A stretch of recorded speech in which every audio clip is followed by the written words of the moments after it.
Hi everyone, I'm MaryAnn. I'm a visual artist and voice coach from Singapore, currently in Singapore, and welcome to day 72 of my 100-day vlog series.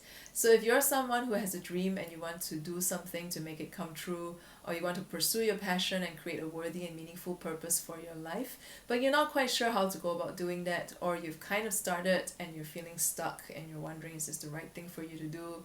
Is this really what you're supposed to do with your life? And you have all these questions and uncertainty around that. Well, it is very normal part of the journey, and I have been there many times in the last few years of pursuing my dreams and going after what really matters to me. So I created this vlog series because I want to share what I've learned and what I've realized in the hopes that it could help you figure out your own journey as well. So if you have any questions about pursuing your dreams, going after your passion, creating a worthy and meaningful purpose for your life, and how to take action going about doing that, feel free to ask them in the comments, or you can directly message me through any one of my social media links which are in the write-ups attached to these videos. So yesterday I shared a couple of analogies that my teacher recently shared with me, where for most of us, the way we live our lives, it's like we're living in this peaceful village that's beside a volcano, and at any point in time this volcano could erupt and wipe out this entire village, but we think that it is a peaceful life anyway, and so we just continue staying there. So you're gonna die anyway, whether the volcano erupts or whether you climb that volcano and jump in and confront the volcano and go out with a fight. You're gonna die anyway.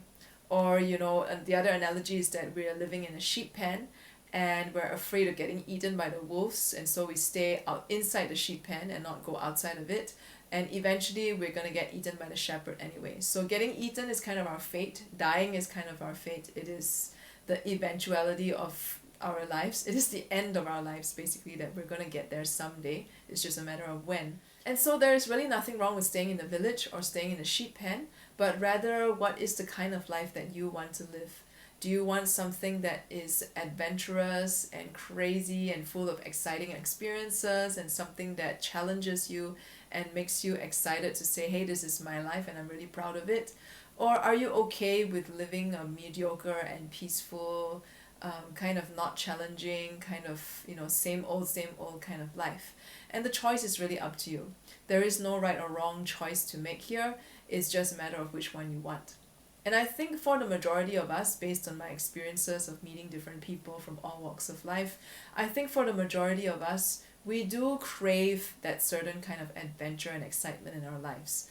Otherwise, why do we watch all these movies and TV shows that basically are all about adventure and something happening out of the norm of the character's life?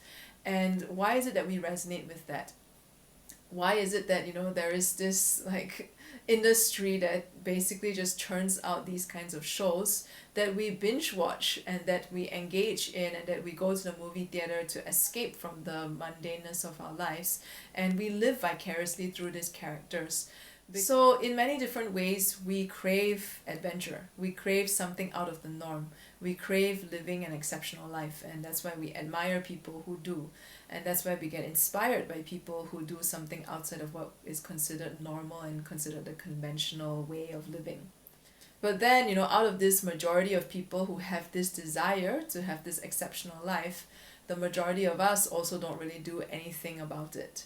Or we might do it in a very small way that still allows us to feel that sense of safety and security, but it gives you enough of a taste of adventure, but not fully going all out and really experiencing it. And there is totally nothing wrong with choosing to live your life in that way. I think the role of every single one of us in figuring out our lives is basically figuring out what is the best life that you can live. And for some of us, because we want to live an exceptional life, because we want to make a mark in the world, and we want to do something that really makes a difference in the world, not from an altruistic point of view, but rather doing something that we're passionate about and creating something that resonates with us, that ultimately creates a certain ripple effect in the world, where we want our lives to matter and want our lives to mean something, then the only way to do that is to get out of that village and to get out of that sheep pen and see what else is out there. And if you're that kind of person who wants to live that kind of life, then you have to find a way to get out of that sheep pen and see what else is out there. And it's not so much about getting out and just doing whatever comes along, although that is one way to live too, and there's no wrong thing about that. But rather it's about getting connected to what is it that matters to you, what is it that calls out to you, what is it that attracts you. Because a lot of times the resonance that we have with certain things gives us a very huge clue as to where our interest would lie, where our path ultimately would lead, and where we are, and the direction that we are supposed to take.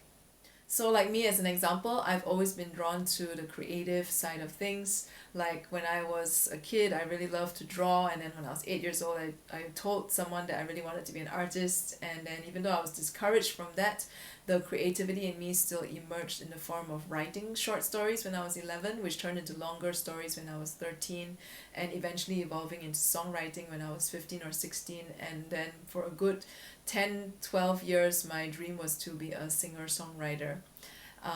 And then after that, I went to Nashville, Tennessee to study music business and songwriting, and I got back in touch with my artist dream once again, and then now I'm back to being a visual artist.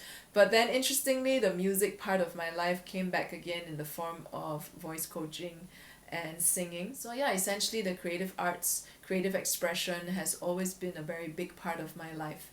And therefore, whatever it is that I explore when it comes to creating this life that only I can live, a lot of times it has to do with something that is creative. It has to do with something that is about expression. And that is kind of the direction that my life has taken, which is all about, expressing myself, expressing what really matters to me, being my authentic self, and a lot of times expressing that through the creative and artistic pursuits. So whatever that is for you, whatever inkling you have, whatever interest you have, these are very, very important clues to figure out what is that direction you need to take outside of your village and outside of the sheep pen that you're living in. And for every single one of us, these clues already exist in the form of our interests, in the form of our hobbies, in the forms of our pastimes. It may not literally be whatever you're engaging in, but there is an aspect or an essence of that that is true to what you're looking for. And if you're able to figure out what that is, which you can only do so when you actually take action on those dreams in the first place, whether they're hobby dreams or big dreams, then you can get more clarity about what your journey is really all about. What is this exceptional life that you want to create, that only you can create and only you can live, and how to start really going about doing that, and which direction to take outside of that sheep pen and outside of that peaceful village. So if you have enjoyed today's video, subscribe to my channel on YouTube or like my Facebook page wherever you're seeing this on. And if you have any questions, feel free to ask them in the comments, or you can directly message me through any one of my social media links which are in the write-ups attached to these videos. And I'll see you tomorrow!